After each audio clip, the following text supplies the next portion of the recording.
Hello, welcome to another episode of Low Tier Talks League. DJ, I broke a record this morning. What is that? I broke how many consecutive days I have been alive. That is impressive. It is It's very quite a impressive. feat. Um, However, there were no other. I don't think there are any records broken in LCS this past week. But and I kind of wish this downside of doing our show as a preview to the next week instead of, well, not really a preview, but kind of like as a retrospective is stuff happens like on Wednesday or Tuesday that we can't really talk about before we see the results of it. And the first thing that I wanted to talk about was H2K's I'm going to cut roster. you off real quick, Jay. All right, Because go you for said it. something wrong. There was a record broken last week. Oh, what was the I'm record? pretty sure it was last week. Longest game before First Blood in Korea at like 39 minutes, if I remember correctly. I meant our major region.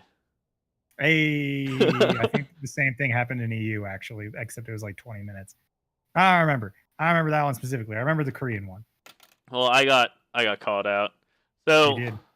I started that way because I thought there was a record broken in LCS, but I couldn't remember which one it was. I think it was most kills this season with Misfits, 35 kills against Schalke.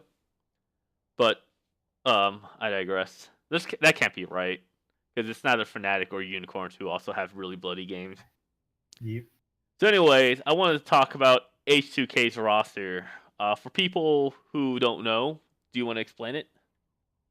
So H2K this year, after making a whole big stink about how Riot does not support the EU ecosystem and that they're losing money on their team every year, said, all right, since you're not going to give us money and all our complaining to the community hasn't gotten them on our side, and in fact has gotten them more crap from the community, which is probably honestly going to result in them not getting into franchising when it actually happens.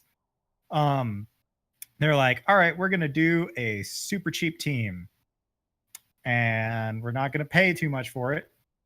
Obviously, super cheap. And we're going to do the best we can with this cheap team. And then after a little while, they were like, wow, our cheap team sucks. Let's try getting a new mid laner. All right, cool. Now we're going to move our mid laner to jungle instead of keeping Santorin. Spoiler alert, not going great for him. I heard I don't know if this is true or not. I heard that Santorin released a statement regarding him leaving. I didn't read it. I don't know if you happen to catch it or not. I have not heard of such a statement. All right, so I might just be assuming that then. No, he did tweet it, so it's not a twit longer. He just says, "I'm no longer part of H2K. I would have liked to have had the opportunity to try out with Selfie to see how he would have worked together. But I wish H2K nothing but the best. I'll release a longer statement in the upcoming days." As far as I can tell, he hasn't released anything longer. Sounds a lot like whoever's in charge of H2K wanted Kadril really bad and didn't want him as a sub. Which also I don't really get. Kadril, like he doesn't look terrible sometimes. Well, yeah, I honestly don't understand why you would want Kadril as your jungler instead of Santorin. I get that Santorin's passive, and I get that, he's looked pretty shaky, but he's still a jungler, is the thing. And you can see Kadril just being destroyed in the jungle right now. In fact, if you watch, I'm so sorry about that phone.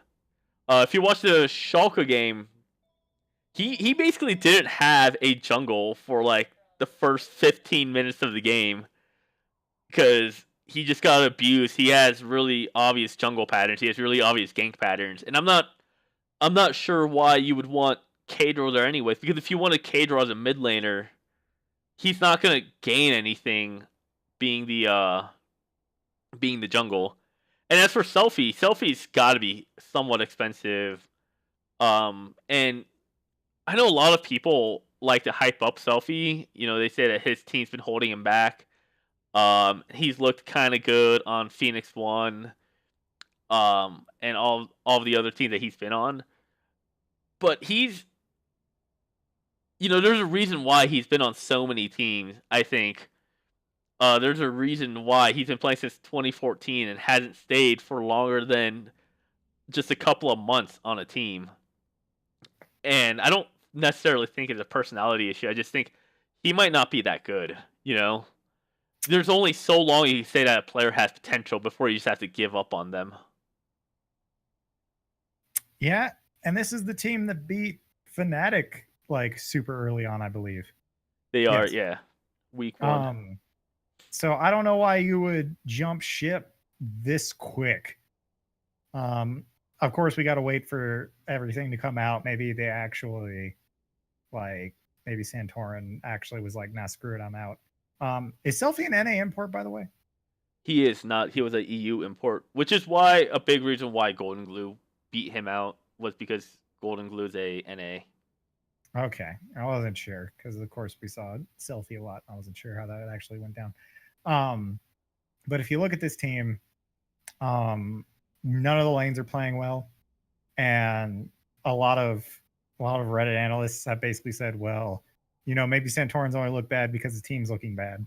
But I've also heard they say the same thing about like Sheriff in the bot lane, where they're saying like, oh no, Sheriff's good. He just needs a jungler who can actually gank for him. Smitty's always been at least at least passable, but all of them have looked terrible. So they're not gelling as a team, at least. And then they're trying weird stuff like a Nivea mid and this meta, and you're just like, this ain't a roster issue. Obviously, something's wrong behind the scenes that your players aren't feeling real good. And honestly, switch a casual to jungle is definitely not the answer because this is a league with Maxlore in it, Gilius. Hell, like Xerxes been looking like crap this time around, but like Xerxes used to be a pretty strong jungler too.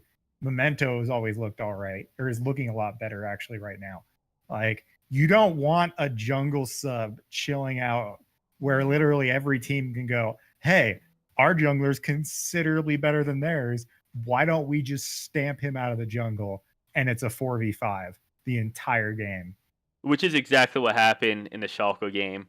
Like you can just watching him pass, you could tell the frustration of him not being able to get more than 2 camps at a time. And you know, like, and it happens in solo queue games a lot where people are just abusing the other junglers.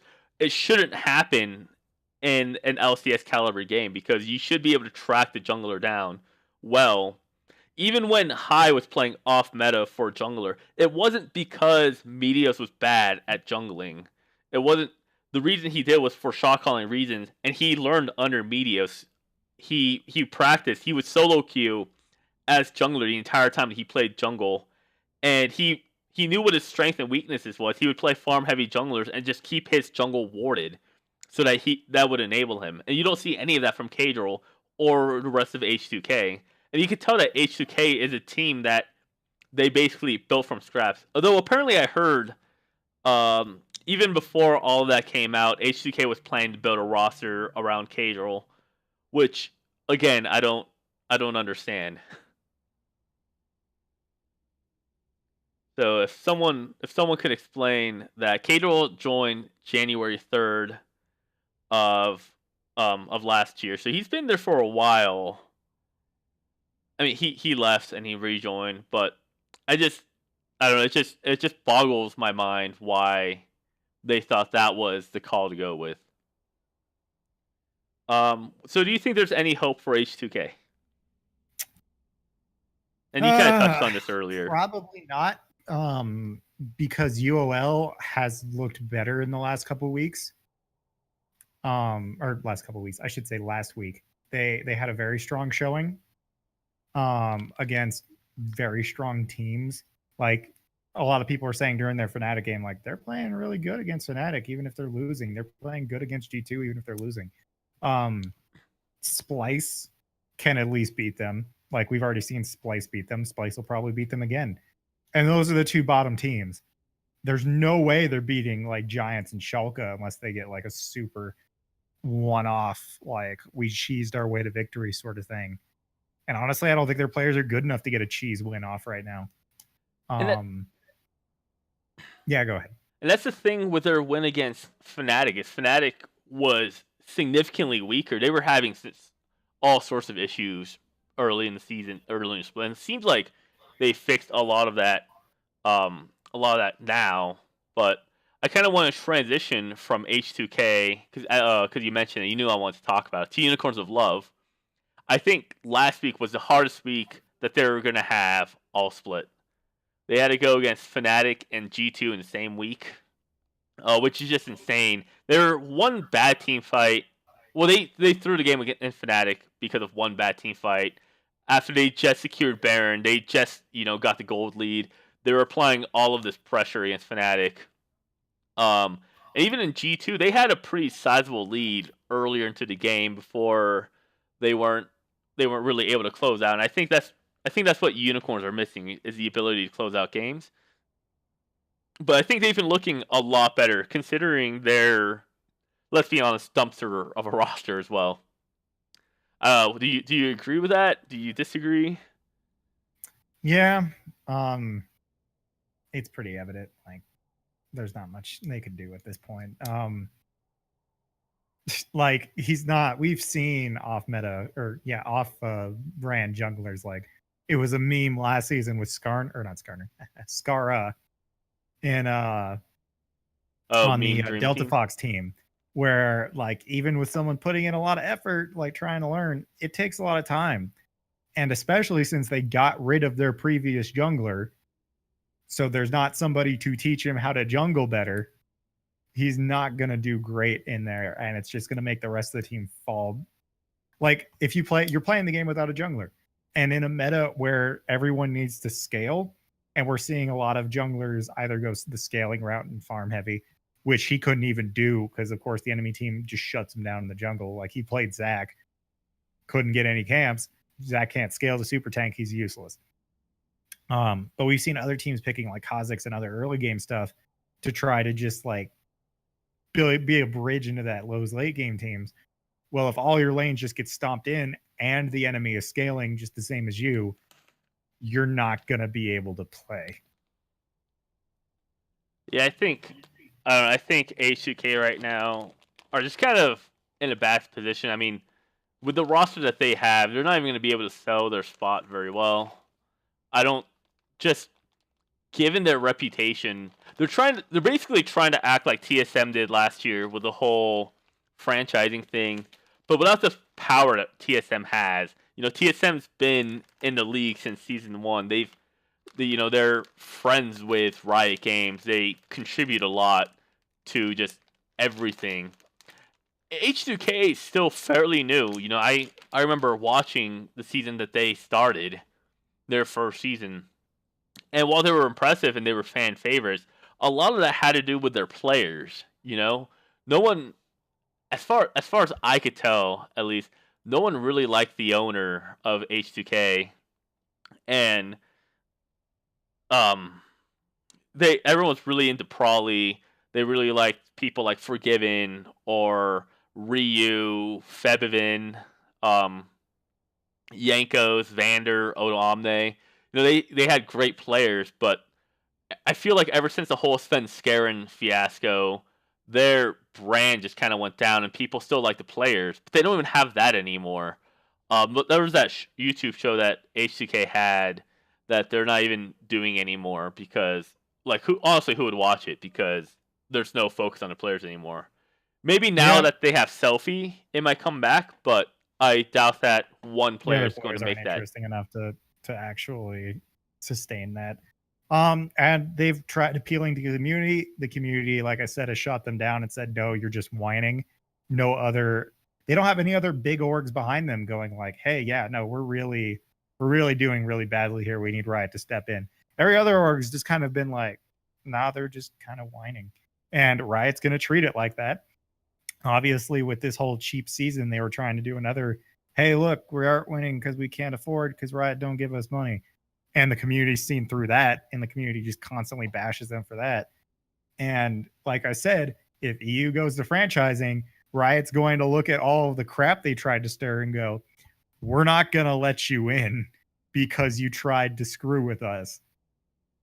I mean, we saw how they dealt with Immortals, and Immortals was just tangentially trying to screw over Riot.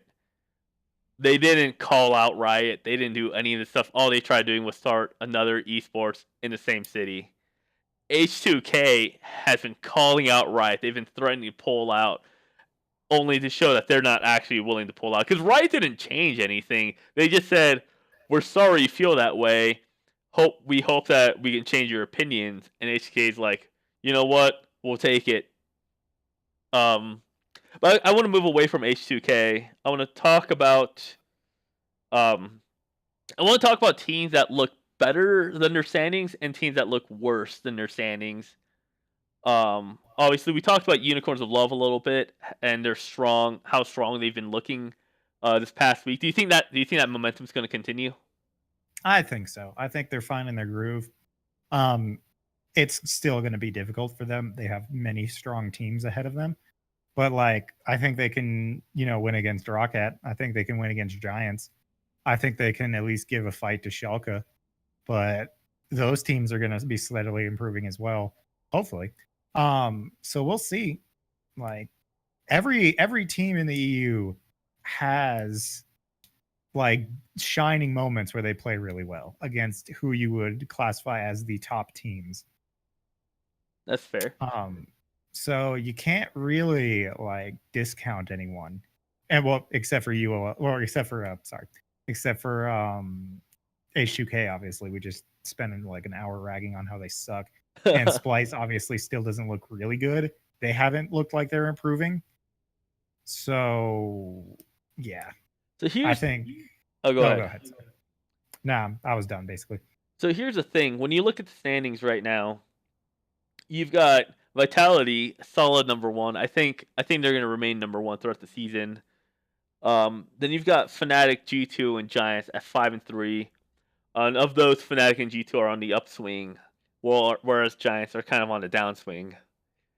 And then you have 4 teams. Wow, 4 teams that are sitting at 4-4, 5th place. Unicorns of Love last week we said was probably out of playoff contention. But then you look at the standings right now, they're only 3 games behind. They just have to win 3 games in the next 10. Which, well, that's not true. That's definitely that's bad math right there. Quick maths. But in 10 games, do you think they can overtake some of these lower tier teams? Like Giants was sitting at solid at number 2 last week, and then just could not hold on to that. Schalke is still looking like they're trying to find their groove. Misfits, I don't understand Misfits and Schalke, to be honest. I feel like they should be doing a lot better, but they're not. But then that leaves Splice and Rocket, who both don't look great despite being 4-4. Do you think it'd be possible for Unicorns of Love to overtake that? Because if they overtake Splice and Rocket, that puts them at 7th, with the potential to tiebreak into the playoffs, probably against Schalke or Giants Gaming, which you said they wouldn't be destroyed at. What are your thoughts there? Good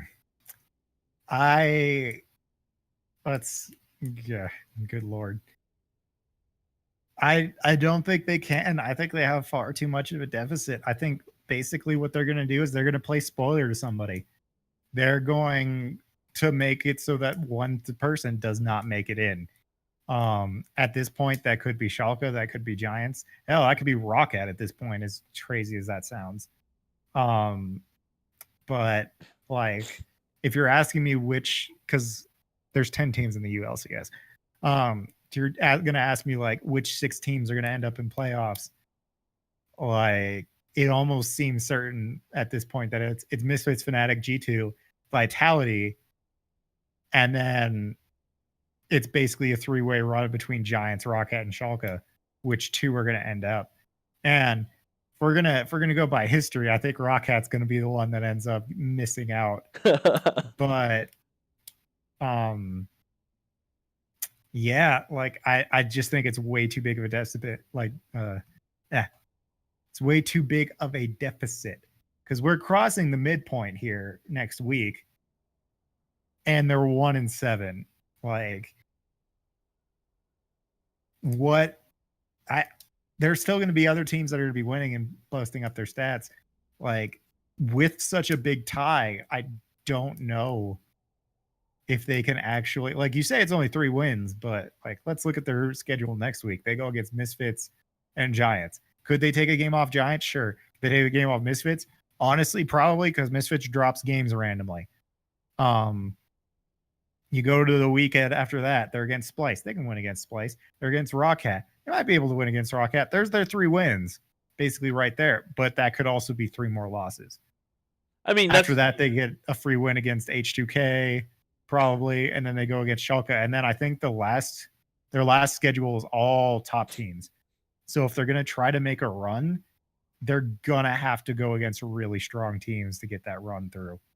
But they had a strong showing against Fnatic in G2 this week. And, of course, I mean, it's just 1 week. Exile pretends like he does not play League of Legends for the majority of the split. So that might not even be a question. But assuming Exile doesn't feed his brains off, they're at an upward trajectory. What do you think? Okay, so let's just ignore the split. Actually, Jay, I'm a post something to you. If Exile doesn't feed his brains out, do you remember the narrative last split of UOL? I don't. It was, hey, if Exile doesn't feed, we might actually be able to win some games. But back then, they had a much stronger roster around Exile. And this year, they do not. So you got to ask yourself, can they work with everyone else on the team when Exile is feeding his brains out? I don't know if I necessarily agree with they have a worse team this year than last year. I think White Knight is proving to be pretty good. He solo killed Soaz last week. I mean, Soaz ended up getting a few revenge kills on him. The casters were talking about how White Knight just kind of has to stop playing like he's scared of everyone, and he showed that against Soaz, who, despite what you and I think, just statistically is one of the best top laners in EU. I think Trashy is just a straight up upgrade to Xerxes, where Xerxes kind of had this really weird thing with the unicorns, where sometimes he would play meta and he would look good, other times he would look trash and he would have to rely on these like really niche off meta picks like Ivern, when no one else is picking Ivern. And I would say the only true downside or downgrade is Totoro, and I also just don't know that much about Totoro, but I'd have to say that also has to do with the fact that Samix is not a great ADC. He's gotten a lot better, but I don't think it's fair to say that they have that weaker of a roster, especially when you look in comparison to the rest of the rosters in EU, and they all look weaker than they were last year. Except for Vitality. Yeah.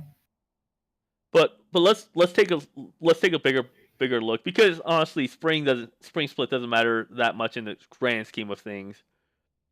Unless you're Phoenix 1. What does it look like for the summer? Because Unicorns has shown that they're a team to kind of adapt and to get better, and we've already seen that this week with how they looked against Fnatic and G2. And I know it seems like bias because I like Unicorns and we're spending so much time talking about them. But I mean, just historically, they've always been a playoff team. Historically, they've always been a top 4 team, except for one split. At Rift Rivals, they were the strongest looking EU team. So, what do you think it's going to look like for them in the summer? Do you think this roster is just too weak to make it out, or to even make it to playoffs? Is Worlds just kind of a pipe dream for them right now? What do you think? I think you can't call that at this point. Like, you can't really look forward to summer, because honestly, what summer for EU is going to look like is, hey, either the local stuff looked what we already had looked really good, so we're going to stick with it, or it's going to be, hey, our team sucks. Let's go into solo queue, start pulling people out, and try to make a better team. Which I think a lot of the EU teams are going to do, because they were basically scrambling trying to make new teams after all the EU people left. So I think like you can't really call that at this point. Okay. What I would say, if you want to look forward for EU, look forward to MSI. Um, how do you think the region is going to, based on what we've seen, how do you think the region is going to stand up when they're in international play? Honestly, I think they're gonna look a lot better against North America and Korea because EU has the ability. They don't always, but they have the ability to play early game. Um, a couple of weeks ago we were talking about how fast games end in each of the regions, and EU had the second fastest region behind North America and Korea. With obviously the fact that Korea had the 95-minute game skewing the data a little bit, but I think especially the way it looks like Riot's trying to go, that is invaluable. Just looking at the teams right now, I think the team that's going to go to MSI is going to be either G2 or Vitality, and both of them have really good early game junglers. They have really strong solo laners, specifically in mid lane. And I think both of that's going to play a huge part into causing these early leads and having them being able to snowball. Because here's one thing. Here's the thing about Europe, and specifically Fnatic, G2, and Vitality, is they know how to play from behind, and they know how to close out games. I want to talk a little bit about TSM when we switch to NA, but when you watch teams like TSM play, or or teams like Team Liquid, 100 Thieves, um, sometimes even Echo Fox and Cloud9, they look like they don't really know how to close out games. They'll drag games for a little bit longer than they need to be, or they'll have deficits in other parts of the game where they shouldn't. Last week we talked about Echo Fox almost throwing against Optic Gaming, before going, okay, we need to start taking this seriously now. And that's not really something that you see a lot of in Europe. You'll see teams kind of falter because the other team gains leads, surprisingly, like Unicorns versus Fnatic, but they still know how to close out those games and how to play from behind without having the other team snowball their lead. So I think Europe. I mean, Europe historically has always shown that they're a stronger region than what they look like. Not always, but in recent years, I would say. So I actually disagree with your statements. I think EU is actually worse at closing out games than NA, even though I'd say we're both NA and EU are bad at closing out games.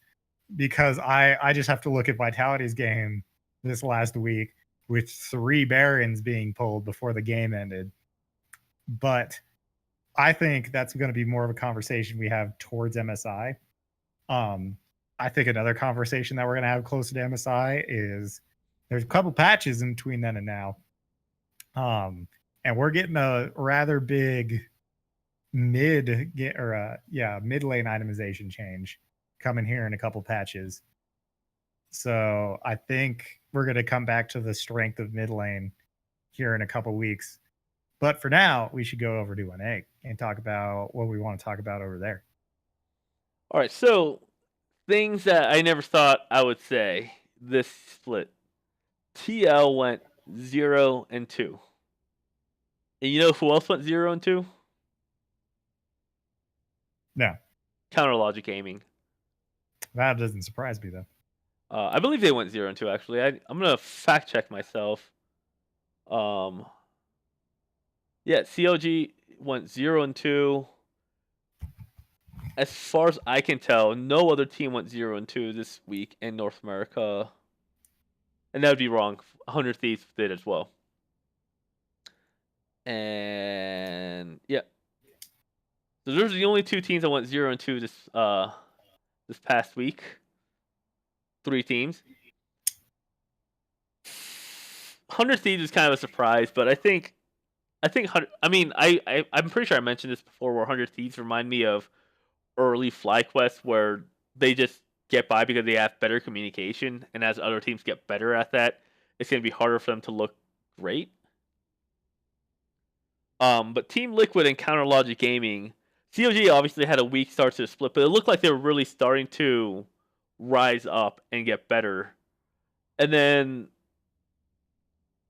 they go 0-2. And honestly, that might be bad enough to keep them out of playoffs, depending on how teams like 100 Thieves and Clutch Gaming. And honestly, Optic Gaming is only one game behind CLG right now. And FlyQuest is tied for 11. FlyQuest are looking surprisingly better with Fly than they did with Keen. Um, so I want to talk about CLG first. Talk me through this 0-2 week. CLG doesn't look good this split. They moved some people around. Rainover's not looking like he's actually good for the team. He almost seems too passive.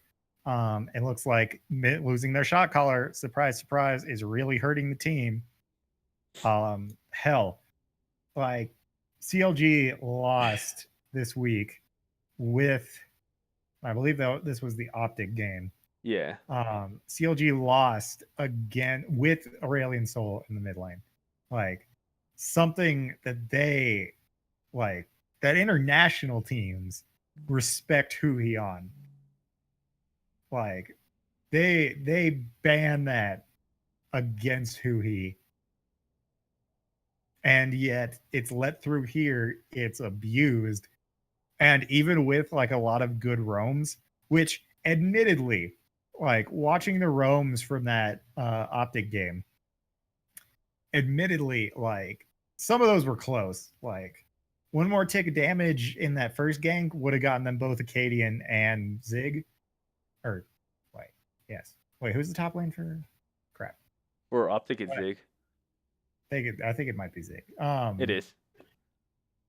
Like one more tick of damage, both of them go down suddenly. Like top lane super fed, and so is mid lane.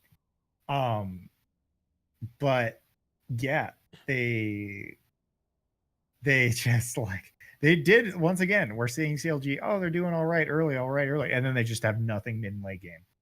And honestly, I think that really shows like they don't have a shot caller that works for mid and late game. And when you get into best of threes, that isn't gonna fly.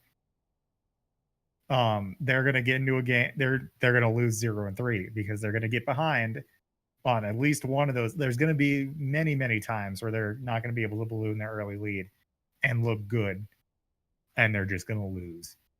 And then the TSM game, like one super weird pick, Fiora mid. Don't know why this was here. I think Fiora mid counters Galio.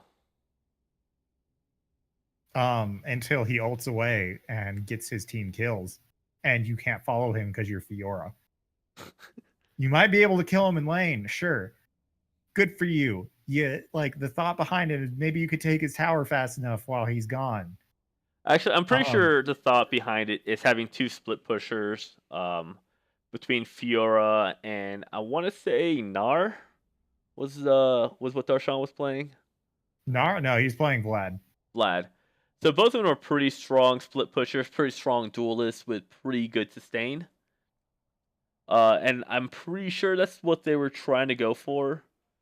And I'll let you continue your thought before I mouth off on COG. TSM, this game versus TSM was a complete stomp. I remember watching it. TSM wins one team fight, and I basically look at it and go, game's over. Like, there's nothing like, okay, here's another super big problem with Fiora mid. You have 0 wave clear on this team after that.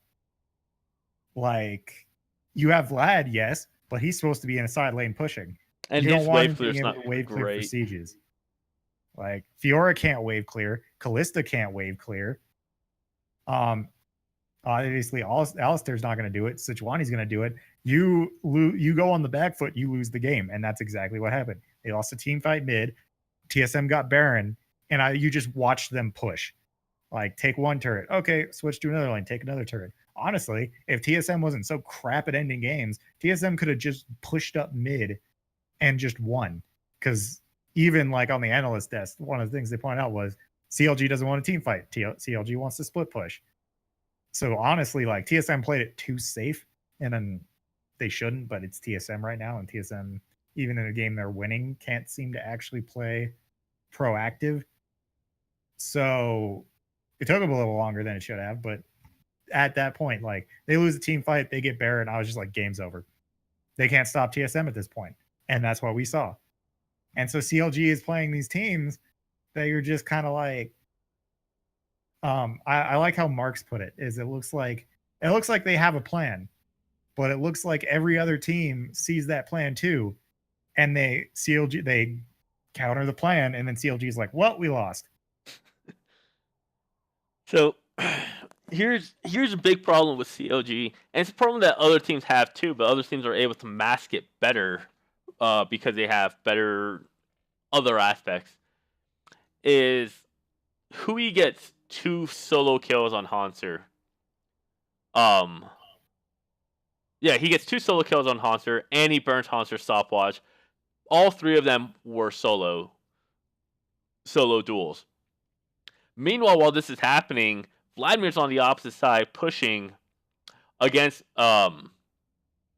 probably against Bjergsen, because Bjergsen's the only one that can get back to team fights if he needs to. But even if it's not, that's still a free lane that you have. Forcing Hanser to go back. Now you can push that lane back. Except every single time that he did that, his wave was nowhere close.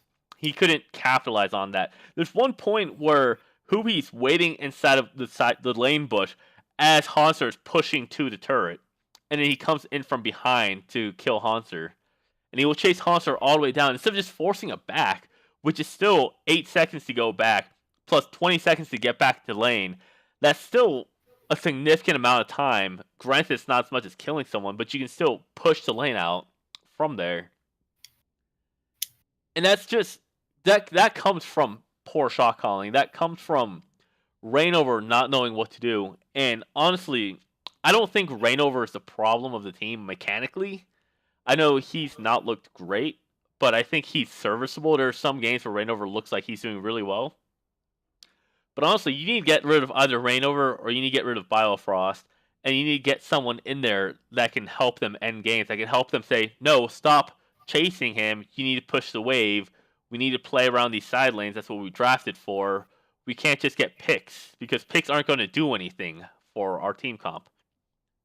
And this is where I'll plug Inori, because I don't think Inori's going to actually fix their problem. As far as I can tell, he's not a shot caller jungler. I just really want to see him in the LCS again. I'm not gonna lie. But that's the crux of the problem right there. That's a personification of the problem with CLG. And then the other thing I went 0-2 this week, because I feel like we've kind of hammered on all of TSM's problems in previous episodes. But I want to talk about Team Liquid, because before this week, I would have said that Team Liquid was easily the second best team underneath Cloud9, because Echo Fox's mid game was kind of looked abusable. So, and I was kind of proven wrong this past week, because Echo Fox did a lot of questionable things against Team Liquid that Team Liquid should have been able to capitalize on, but they didn't. And I will grant you, any team that has to go against Cloud9 and Echo Fox, an 0-2 would not be bad at all. But against Team Liquid specifically, or as Team Liquid specifically, that is a huge disappointment not to be able to go at least 1-1. So what do you think there? What do you think went wrong for Team Liquid? All right, let's take a look at this game real quick. So, specifically on TL versus Fox.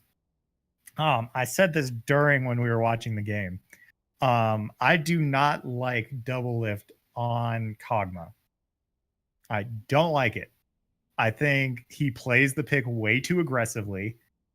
I think he doesn't realize that he's on a scaling champion that does not have an escape and does not play that properly. And I think the rest of, I don't think Ole can back him up as a roaming support to make that even remotely serviceable. And I think that was a big problem, that they picked on him quite a bit. I thought Pobelter kind of got it. No, actually, I remember specifically thinking that that Phoenix was playing this way too aggressively. But the problem was, I wouldn't even call this because what we see here, and I think what we're going to see that eventually top tier teams are going to take care of with Echo Fox, is they play so aggressively the entire game. Like watching this game, it was just fight, fight, fight, fight, fight, fight, fight. And like when I was watching this game, all I could think of was, TL is just not getting here quick enough. With Pobelter on a rise, getting out rotated by a Cass constantly, and having every fight try to pick against every time they tried to get a pick against Echo Fox, Team Liquid would have two people there. Okay, they're coming in, they're gonna go. And then the entirety of the Echo Fox squad would show up. And you'd look and you'd see Pobelter farming a side lane. Or you'd see Gnar farming a side lane. And you're just like, where is everyone else? If Echo Fox can rotate this well, why isn't TL doing it? They have a better macro game than this. Why are they playing so Echo Fox is doing a lot better with roaming with their team, and they're getting picks for it, and they're slowly getting ahead. And even with even if they're not, actually they're better scaling, I'd say, than TL was. Just there was also so many times where they're like, let's pick off the support. Oh, he got ulted away, everyone's gone. Well, we didn't get the kill and we burned 6 flashes.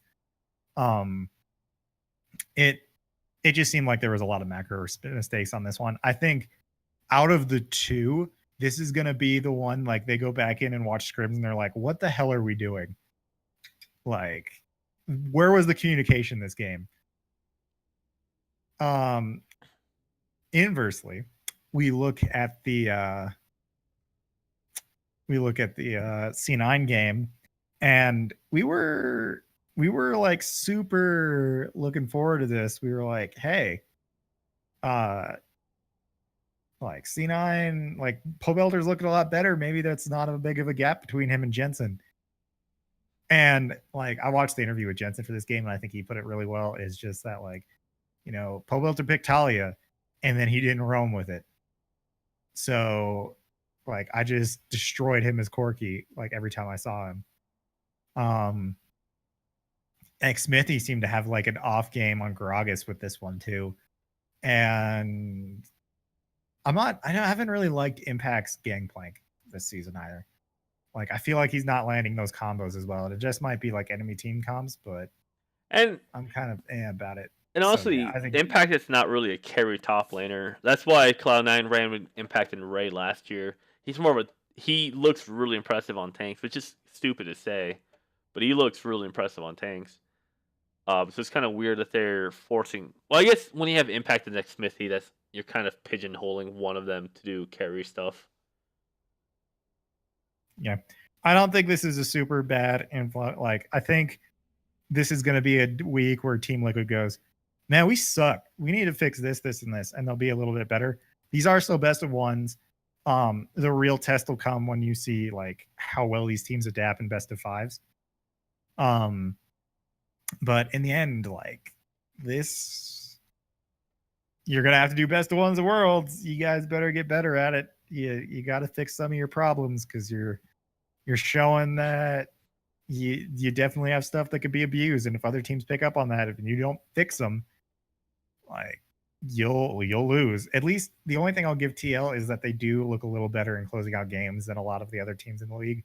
I'd put them on par with C9 for count or getting games finished, I think Echo Fox is better than both of them for finishing just because Echo Fox is aggressive all the time. But yeah, I think this is a learning week for them. If they come back next week, they face CLG and Golden Guardians. Yeah, CLG and Golden Guardians next week. Man, they played Golden Guardians back to back. So that's a really weak schedule for them. They should, if they don't go 2-0 next week, something's wrong. They need to sit back and go whoa, how do we screw this up? But it was a strong, this was a strong schedule for them this week. They had to go against basically the two other top 3 teams. So here's my fear of watching Team Liquid is when you watch two top tier teams go at each other, you can still tell that they're top tier teams. The game specifically I'm thinking of are Cloud9 versus TSM games when both of them are at their peak, and it literally comes down to one team fight where Jensen, sorry Cloud9, just historically you've not not historically, just recently have not been winning this matchup. Where Jensen will make one small mistake and they'll capitalize on it. Like, do you remember Jensen flashing forward only to die, or Jensen not ever echo ulting and dying because of it? Um, Not like, getting his Zonias off. Yeah. yeah, like stuff like that is what determined those games. They were both playing. It was up to the wire, down to that one mistake. When you watch Team Liquid versus Cloud9, Team Liquid versus Echo Fox, but specifically against Cloud9, because that almost beat Team Liquid's own record for fastest game, which would have been humiliating. You just saw them that they just couldn't stop the bleeding. They let the game go out of control. They didn't take a step back and say, "Okay, what do we do? What do we need to do to fix this?" Which is what teams who are behind will often do. That's what Clutch Gaming did to beat TSM this past Saturday. Because here's my question to you, DJ: is if Cloud9, if it was opposite, if Cloud9 had to go against Echo Fox and Team Liquid, or Echo Fox had to go against Cloud9 and Team Liquid, do you think both of those teams would go 0-2 as well? If I remember correctly, Echo Fox's only loss is against C9. Well, yeah, but I mean, like, because you can make the argument that maybe Team Liquid was exhausted. You know, they did not look like they were on top form. But I feel like if I watch Cloud9 having to go a week where they had to go against Echo Fox on Saturday, then Team Liquid on Sunday, or vice versa with Echo Fox, you know, Cloud9 on Saturday, Team Liquid on Sunday, I feel like they would go 1-1. I feel like they wouldn't go 0-2, and even if they did go 0-2, I feel like it wouldn't look so bad, because honestly, Team Liquid did not look like a first place caliber team in those two games. Granted, they're against the actual first tier team or first place teams now, but coming into this week, they were all tied for it, and I felt like it should have been a closer game than it actually was. The Echo Fox game was closer at the beginning, but again, once the snowball started, it was hard for Team Liquid to really catch up on that. So what do you think would have happened if Cloud9 had the same schedule Team Liquid did, or Echo Fox had the same schedule? Honestly, I don't think you can call it at this point. I think all three of those teams are really good. I think I could easily see them both going 0-2 in a schedule like that. I could easily see them going 2-0 in a schedule like that. I think these three teams are all very, very good. I think Team Liquid did look worse this last time, but basing off one game, then yeah, I'd say it's TL and Echo, or not TL, Cloud9 and Echo Fox are 1-2, and then TL's 3. But I think we have to keep watching games. Because I don't think they did look weak, but I think they definitely have an org behind them that can strengthen from a 0-2. Same with Cloud9, same with Echo Fox. God, I've switched my tune on Echo Fox so hard this season. You have. It's awesome. See, here's my fear is that we've seen teams in the past go 6-0 and then end the season 7-11. You know, we've seen Envious, we've seen Energy, we've seen FlyQuest, and all of them looked really good in the first couple of weeks. I would disagree with all of those statements. I think FlyQuest looked good because they were using cheese picks, and then once people realized how to counter those cheese picks, they looked like crap. NRG looked good up until they broke apart, because once again, like we said, communication plays a big role. If I remember, that was a spring split with a lot of new teams.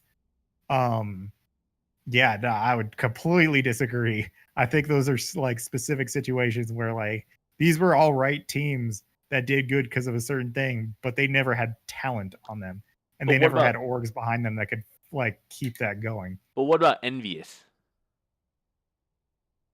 What about Envious? Envious kind of was, well, no, Envious was mediocre too. Are you talking about when Impact was on it, or? No, Impact was never on Envious. He was on Energy. Oh, that's right. Mix things up. No, they had Ninja, Hakuho, and a few other teams, but Ninja was crap that season.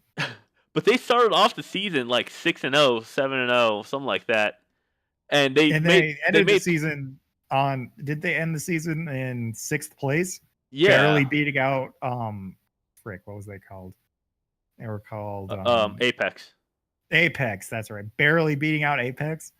Yeah, and that's my point. Is we've seen teams who've looked good, at least win record wise. Because I don't see the difference between what you said of those teams and Team Liquid. Because at the end of the day, Impact is a tank player. Xmithy is a shot calling jungle. Pole Belter has games where he'll pop off, but for the most part, he's just a middle of the road and a mid laner. And then you have Doublelift and Olay, who honestly are the only people carrying games for Team Liquid, except for the games where Pole Belter pops off, which is not every single game. And I feel like there's a lot of hype because of the Corki game that Pole Belter had. But I feel like for the most part this season, the only reason why he's looked so good is because Doublelift and Olay will enable him to. I definitely think that you gotta measure orgs and you gotta measure player constitutions, I'd say. Like you're giving a lot to like Hakuho and Ninja, and they did look really bad the second half of the split. I would put that a lot on like they weren't tried and tested as well as they were, as opposed to Doublelift and Impact and Pole Belter, who've been playing for like 6 seasons on and off teams of various kinds. Has Ninja been on a team since then? I could not tell you, but I will tell you this: is Impact looked all right when he was on Phoenix One before they rebranded to Phoenix One. Oh man, what were they called before they rebranded to Phoenix One? I don't know. There's, anyways, he looked all right on that team. Then he went to Energy, and again he looked all right on Energy. Then he went to Cloud9, and he popped off on Cloud9 for a while, but they still subbed him with Ray when they needed someone to play carry top laners. Who played Game 5 in the summer finals for Cloud9? It was Zig, but that choice got criticized the hell in It was Ray. I mean Ray, sorry. Yeah. It was criticized. It might not have been the right call, but that's the call Cloud9 went with. Was put Ray in. Let's back this up then. Where's Ray? In Korea. Or no, in China. Oh. Is he on a team? Yes. Starting. Oh, I didn't know that actually. He looks good. And I'm not trying to say that he's on Edward Gaming. And I'm not trying to say that I'm not trying to say that Impact is overhyped. I'm not trying to say that he's not great. But I'm just saying that he's not the carry top laner that you see in Darshan when he's in top form, or in Hanser, or... I mean, we'd have to see Darshan in top form for that to be the case. Yeah, it hasn't happened in a while. But we're on a split pusher meta and he looks like crap. How did this happen? But you can't, like, even Licorice, after one gank, was able to take over top lane from Impact. Yep. And so that's just my point, is Team Liquid looks like a team that's just so close to falling apart because they look good because their bot lane looks good. But that's easy to abuse. We've seen Doublelift and Biofrost get abused at Worlds against Mata and just have them look useless. And I feel, maybe I don't feel it, but I'm afraid that that's what's going to happen to Team Liquid. Could be possible, but one of the things that I'm super hesitant about going into, like, to call Team Liquid bad, the same reason that I'm hesitant to say like TSM isn't going to make finals this year, is just like best of threes are a whole different monster.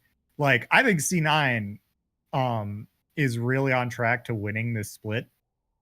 Like, I think they're probably going to be the person or the team that wins this split. But like Liquid, TSM, what they have over Echo Fox is that they are extremely, like, they are teams that seem always to be like super much better, a lot better in best of fives, and the players that they field always look better in best of fives than best of ones. Even though Impact looks middling during the season, during best of fives, a lot of the highlight reel is Impact, even on C9. And you could say, well, that was because it switched to a tank meta. Honestly, we have no idea where the hell the meta is going. It might go back to that. Maybe Impact learns. But like he's definitely shown to be a lot better at best of fives. Versus like Dardoch, I don't think has ever looked really good in best of series. You mean Darshan? No, Dardoch. Okay.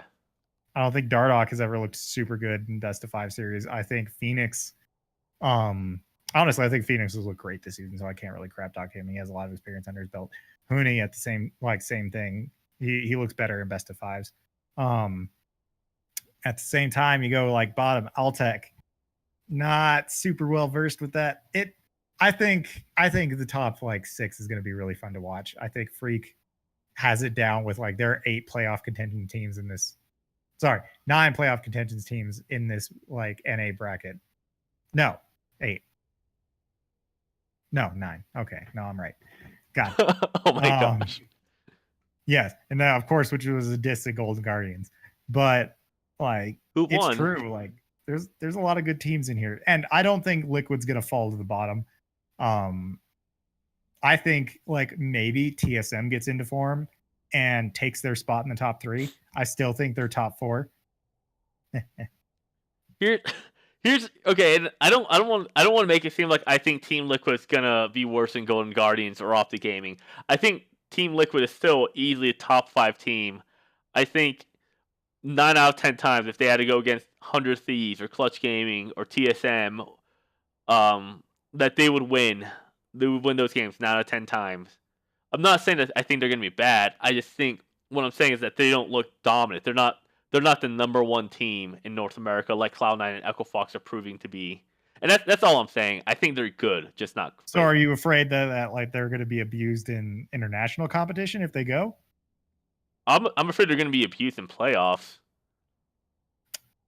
I don't think they're going to get eliminated early. I just don't think they're going to look very dominating. I'd be surprised. Let's just say this. I'd be surprised if they made it out of semifinals into the finals. I'm gonna counter that with like I think like you have merit in what you're saying. I think the TL is gonna end up 4th this split is a real threat. But like I said, this was a bad week for them and they looked really bad. I think next week is gonna be actually who do they play next week? I forgot. Which is actually a great transition for the end of the episode because we spent a lot of time bashing H2K. We spent a lot of time arguing. I feel like this is actually a pretty interesting episode. With it, next week they go against CLG and they go against Golden Guardians, which is very, very easy week. Yeah, I think next week they'll cool off and hopefully they'll find out what they did wrong. I hope those are both 2 very convincing games and then they go back on there. But the week after that, they go against Echo Fox again. Great. And they're not against, Echo Fox and C9. They're against FlyQuest and Echo Fox.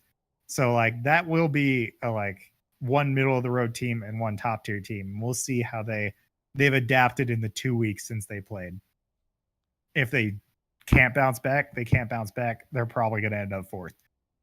They can't bounce back. Maybe we'll see some interesting stuff. Either way, I think our playoff games are going to be really fun to watch. All right, so you kind of touched on what's happening this coming week. Let's start with North America because that's where we're at right now. Okay. What games do you think are going to be highlights? What games do you think we need to watch this week in North America? Well, first one I'm going to say is TSM versus Cloud9 on Friday. I think if TSM wants to show, yeah, we're back on form, we're learning, we're good now. Last lost to Clutch and like the other 4 weeks where we've lost to some random team for no reason. That's all flukes. We're great. I mean, like I said, Cloud9 I think is on the road to be the one to win this spring split. So TSM can beat them. They can show like, hey, we don't actually suck. It's just taking us some time. Chill out. I think this will be like Bjergsen has looked super middling in most of their games. I think this will be the time where he has to put up or shut up.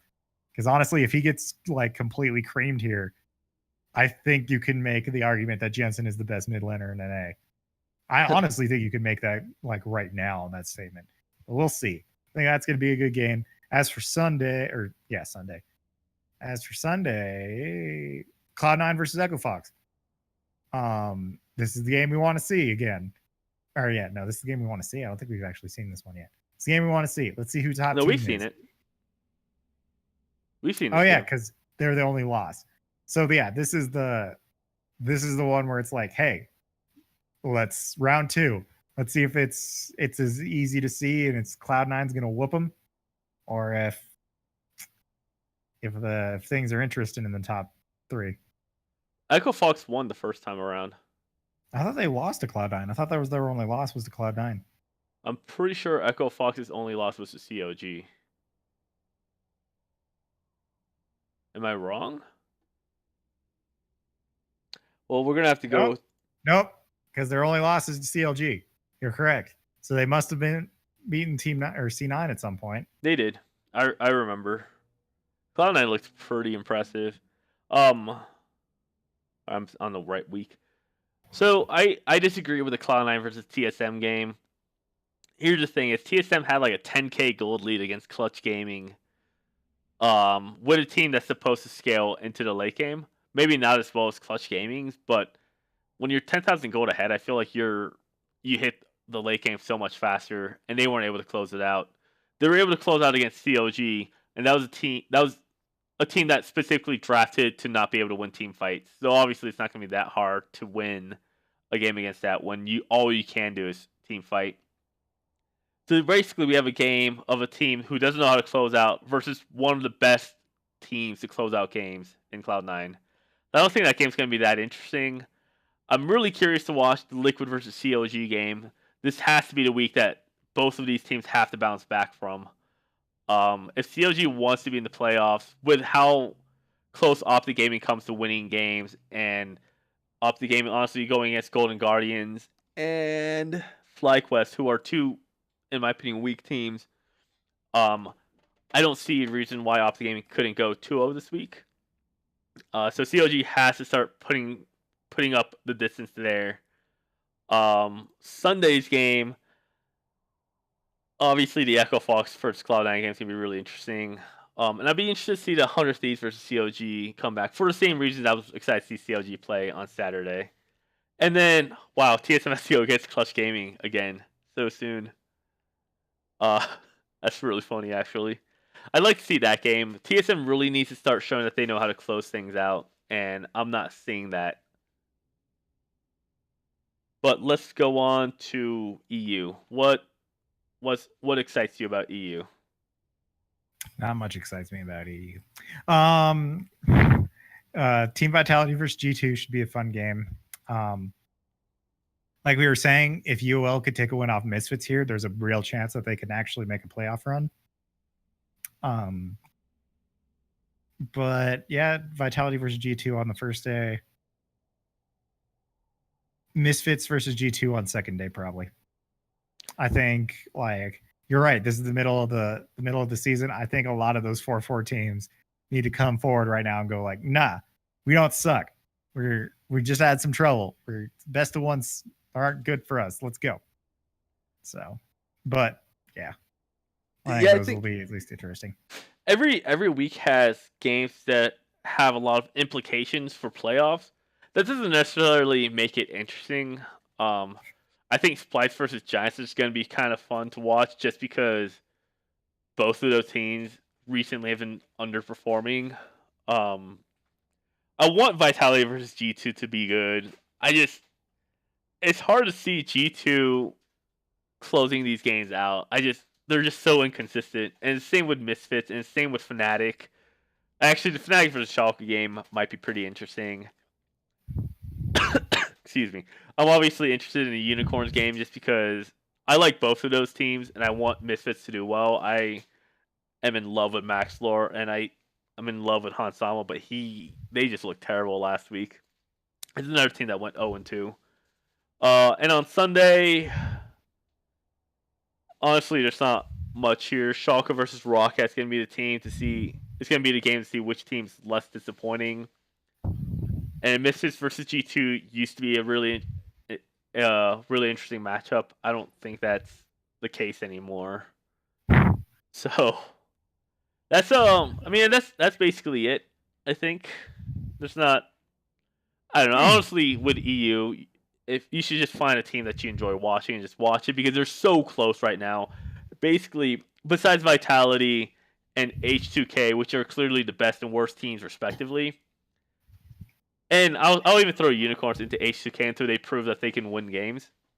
Mm-hmm. Besides those three teams, everyone else is only a game apart from each other.